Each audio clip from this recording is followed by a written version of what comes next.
La relation avec Dieu fait la grandeur de l'homme, son intronisation.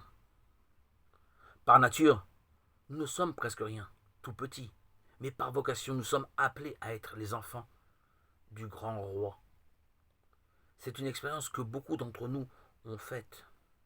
Si les aléas de la vie avec toute leur amertume risquent parfois d'étouffer en nous le don de la prière, la contemplation d'un ciel étoilé, d'un coucher de soleil, d'une fleur, suffit à raviver l'étincelle de l'action de grâce. Cette expérience est peut-être à la base de la première page de la Bible. Quand le grand récit biblique de la création est mis par écrit, le peuple d'Israël ne vit pas des jours heureux. Une puissance ennemie a occupé sa terre.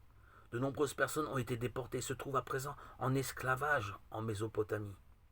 Il n'y a plus de patrie, plus de temple, plus de vie sociale et religieuse, plus rien. Pourtant, à partir justement du grand récit de la création, certains ont commencé à trouver des raisons de rendre grâce, de louer Dieu pour l'existence. La prière est la première force de l'espérance. Quand on prie, l'espérance grandit. Je dirais que la prière ouvre la porte à l'espérance. L'espérance est là.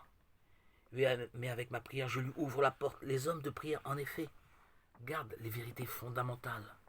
Ce sont eux qui répètent avant tout à eux-mêmes et ensuite à tous les autres que cette vie, malgré toutes ses difficultés, ses épreuves, malgré ces moments difficiles, est pleine d'une grâce dont nous pouvons nous émerveiller. Et en tant que telle, elle doit toujours être défendue et protégée.